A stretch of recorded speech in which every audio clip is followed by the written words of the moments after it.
করতে চান, আমার কাছ থেকে চারা নিতে চান, তারা নিতে পারে। দেখেন বাংলাদেশে আমি সর্বোচ্চ আল্লাহর রহমতে হোম ডেলিভারি দিয়ে থাকি সারা বাংলাদেশে এবং দেশের বাইরেও গেছে আমার চারা।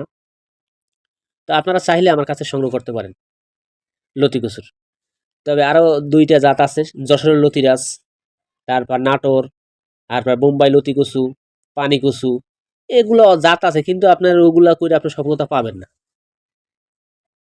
কারণ লতি কচু বাড়ির এক আসলে সর্বোচ্চ ভালো মানের একটি জাত এবং লতিও ভালো হয়।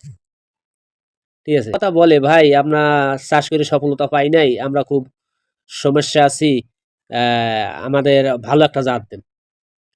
তাই আমি ৩টা জাতের কথা সবসময় বলি যে ৩টা জাত আছে, ৩টা জাতের যে কোনো একটা জাত নিতে পারেন, সংগ্রহ করতে পারেন। তো সংগ্রহ করে দেখেন আপনার সফলতা পান কিনা। দেখেন সবকিছুর মালিক হলো আল্লাহ। আল্লাহ তাআলার উপরে যে ব্যক্তি ভরসা রাখবেন সেই ব্যক্তিরই কিন্তু আল্লাহ তাআলা সবসময় ভালোবাসবেন। দেখেন যারা মিথ্যা কথা কয়, মিথ্যা কথা কিন্তু শয়তানের বন্ধু হয়। কোরআন আলো দেয়। দেখেন কোরআন এমন একটা কিতাব, আমি এদিকে যাব না, তারপর আমি একটু বললাম যে কোরআন এমন একটি কিতাব, এই কিতাব আপনি পড়লে আপনিও সফলতা পাবেন, আরেকজনের শিখলে সফলতা পাইবে। ঠিক আছে? তো কোরআন আলো দেয়। আলো ছড়িয়ে দেন সারা দেশে, সারা বিশ্বে আমাদের কোরআন চেনে, আরো চেনা দরকার। তাই আপনি শিখুন, কোরআন অন্যকে শিক্ষা দিন।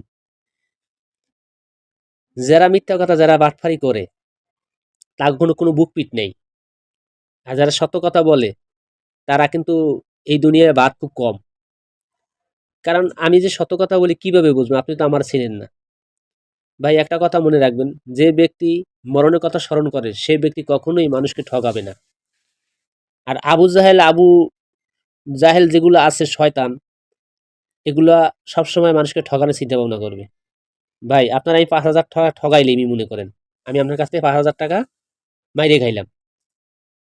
আমার মরা লাগবে না? আমার মরতে হবে অবশ্যই। তো এই জন্য বলি ভাই, যদি আপনাদের আমার ভিডিও ভালো লাগে, আপনাদের আমার ভিডিও যদি ভালো লাগে অবশ্যই চ্যানেলটা সাবস্ক্রাইব, একটি লাইক, একটি কমেন্টস করবেন। আর যদি চারা মনে হয় আমার কাছ থেকে নিয়ে আপনি সফলতা পাবেন, মনে হয়, তাহলে নিয়েন। আর যারা খেতে আসতে চান অবশ্যই আসতে পারেন, কোনো সমস্যা হবে না। হ্যাঁ, আপনার সর্ব ধরনের দেখে শুনে পরে আমার কাছ থেকে চারা নিতে পারেন। কারণ লতি কচু বাড়ির এক চাষ করিয়া অনেকে সফলতা পাইছে, আবার অনেকে পায় নাই। যারা সফলতা পাইছে তারা আল্লাহর রহমতে খাইলে ভালো আছে, আর যারা সফলতা পায় নাই তারা তো একটা কিরকম সফলতা পাবে বলেন? আপনি কাজ করেন না, কিছু করেন না, আপনি পরিচর্যা করেন না, কিছু করেন না, আপনি এইভাবে যেভাবে নিয়েছেন সেইভাবে লাগাইতেছেন, সার ওষুধ মারেন না, বা এইভাবে হবে না। তো এই পর্যন্ত রইল। আসসালামু আলাইকুম, আল্লাহ হাফিজ।